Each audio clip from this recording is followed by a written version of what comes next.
Bonjour les loulous, aujourd'hui on va parler de graphes probabilistes. Ça concerne en ce moment les ES spécialité maths et puis après peut-être ceux qui feront ça, on verra avec la réforme. Donc il faut savoir ce que c'est qu'un graphe probabiliste, qu'une matrice de transition. Je vais vous présenter un petit peu la chose. Ici là, on descend. Donc là, il faut... Ça c'est le sujet pour l'instant. Donc s'il y en a qui veulent s'arrêter pour voir le sujet. C'est un crapaud qui va chez l'orthodontiste pour avoir des belles dents. Et le résultat de son appareil dentaire, c'est qu'il a deux états possibles. B, il bave. B barre, donc le contraire, il ne bave pas. Ok? Et donc à partir de ça, on va essayer de répondre à différentes questions. Voilà l'énoncé. Donc, mon crapaud a deux états. Il bave ou il ne bave pas. Donc B barre, c'est les deux états.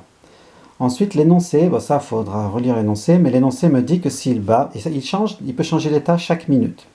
S'il bave, la probabilité qu'il ne bave pas la minute d'après est 0,25. Donc je mets une flèche, baver, pas baver, 0,25. Tout ce qui part d'un état, comme c'est des probabilités, la somme doit faire 1. Donc si j'ai 0,25 ici de changer d'état, il me reste 1 moins 0,25, 0,75 de rester baveux. D'accord? Si j'ai 25% de chance de quitter cet état, j'ai 75% de chance d'y rester, forcément. Ensuite, l'énoncé me dit aussi que s'il ne bave pas, la probabilité qu'il reste dans cet état est 0,45. Donc pas bavé, rester pas bavé, 0,45. Donc du coup, 1 moins 0,45, j'ai une probabilité de 0,55 de changer d'état. Ok? Donc ça, c'est le graphe probabiliste, un graphe d'ordre 2 de sommet. Je peux passer de l'un à l'autre, rester dans l'un, rester dans l'autre. Ok? À partir d'un graphe comme ça, on va construire la matrice de transition. Ok? Donc là, la matrice de transition, il faut fixer un ordre sur les sommets. Donc là, l'ordre qu'on va se fixer, c'est B bar. Des fois, c'est l'ordre alphabétique, il faut bien lire l'énoncé. C'est l'énoncé souvent qui précise l'ordre. Donc c'est une matrice de 2, puisqu'il y avait deux sommets, donc deux lignes, deux colonnes. Le premier coefficient, là, c'est de B vers B. La probabilité, c'est 0,75. Le deuxième, là, c'est de la ligne vers la colonne, c'est donc de B vers B bar. De B vers B bar, c'est 0,25.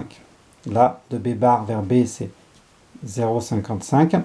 Et là, c'est de B bar vers rester B bar, 0,45. Ça, c'est donc la matrice de transition. D'accord ? À quoi ça sert une matrice de transition? Ça sert à passer d'un état à l'état suivant. C'est-à-dire d'un état à la minute numéro n. Ici, c'est des minutes, ça pourrait être des mois, des années, n'importe quoi. D'un état à la minute numéro n à l'état à la minute numéro n plus 1. Pour passer d'un état à l'état suivant, il suffit de multiplier par cette matrice. Après, on se fixe souvent un état initial. Par exemple, là, l'énoncé me dit à la minute 0, il bave. S'il bave, je suis sûr qu'il bave. Et donc la probabilité qu'il bave est 1, la probabilité qu'il ne bave pas est 0. Donc ça, c'est il bave à la minute 0. D'accord? Donc c'est quoi le principe de tout ça? Pn plus 1 égale Pn fois m. On a dit, donc on part de P0. Quand on fait fois m, on tombe sur P1, donc la première minute, fois m la deuxième minute, fois m la troisième minute. Ok? Par exemple, qu'est-ce que ça veut dire P3? P3, on va avoir deux nombres, d'accord? Les Pn, il y a deux nombres. Le premier nombre, ça sera la probabilité qu'il bave à la minute numéro 3. Le deuxième nombre, la probabilité qu'il ne bave pas à la minute numéro 3. Ok? Et ça, des fois, ça a tendance à se stabiliser. C'est-à-dire à se rapprocher de quelque chose qui ne bouge plus. Alors, comment on trouve cet état stable? Ça sera dans le prochain film. Le prochain film qui sera le numéro Loulou 872. Donc, rendez-vous au prochain pour de nouvelles aventures. Au revoir!